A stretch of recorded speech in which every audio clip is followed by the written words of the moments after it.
దక్షిణాది చిత్ర పరిశ్రమలో ఇప్పటికీ తీరని విషాదం సౌందర్య మరణం. తెలుగు, తమిళం, కన్నడ, మలయాళం, హిందీ భాషల్లో అనేక చిత్రాల్లో నటించి ఎంతో మంది అభిమానుల గుండెల్లో ప్రత్యేక స్థానం సంపాదించుకుంది. అందం, అద్భుతమైన అభినయంతో ప్రేక్షకులను ఆకట్టుకున్న ఆ అందాల తార మరణించి దశాబ్దాలు గడిచాయి. కానీ ఇప్పటికీ ఆమె జ్ఞాపకాలను గుర్తు చేసుకుంటారు సినీ ప్రముఖులు. సౌందర్యతో తమకున్న అనుబంధాన్ని, స్నేహాన్ని తరచూ అభిమానులతో పంచుకుంటారు.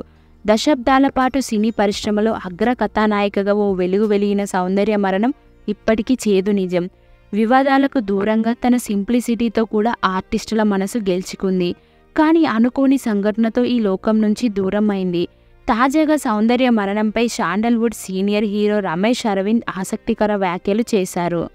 జీ కన్నడలో ప్రసారమయ్యే మహానటి కార్యక్రమంలో నటుడు రమేష్ అరవింద్ న్యాయ నిర్ణేతగా వ్యవహరిస్తున్నారు. గత వారం ఎపిసోడ్లో రమేష్ అరవింద్ సౌందర్యను గుర్తు చేసుకున్నారు. సౌందర్య మరణ వార్త విని నమ్మలేకపోయానన్నారు. ఆప్తమిత్ర సినిమాలో రమేష్ అరవింద్ భార్యగా సౌందర్య నటించింది. ఈ మూవీలో చంద్రముఖి ఆవహించిన పాత్రలో సౌందర్య కనిపించింది.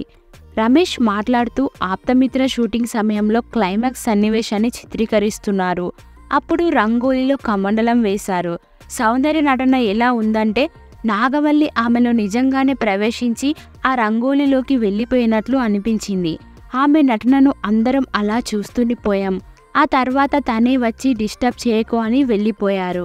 ఎలాంటి పాత్రలోనైనా జీవించేవారు. ఆమె అంత చిన్న హెలికాప్టర్లో ఎలా కూర్చుంది, అసలు ఎందుకు వెళ్ళింది అనే ప్రశ్న నాలో ఇప్పటికీ ఉండిపోయింది. సౌందర్య మరణించినప్పుడు నేను సినిమా షూటింగ్లో ఉన్నాను.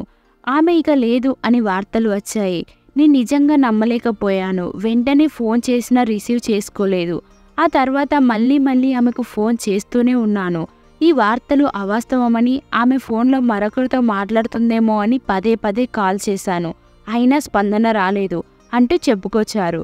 2004లో లోక్సభ ఎన్నికల్లో బీజేపీ తరపున ప్రచారం చేయడానికి తెలంగాణలోని కరీంనగర్లో ఏర్పాటు చేసిన ఎన్నికల ప్రచార సభలో పాల్గొనడానికి 2004 జూలై 7న బెంగళూరు నుంచి హెలికాప్టర్లో బయలుదేరారు సౌందర్య. కాసేపటికి ఆమె ప్రయాణిస్తున్న హెలికాప్టర్ ప్రమాదానికి గురైంది. ఈ ఘటనలో సౌందర్యతో పాటు ఆమె సోదరుడు కూడా మరణించారు.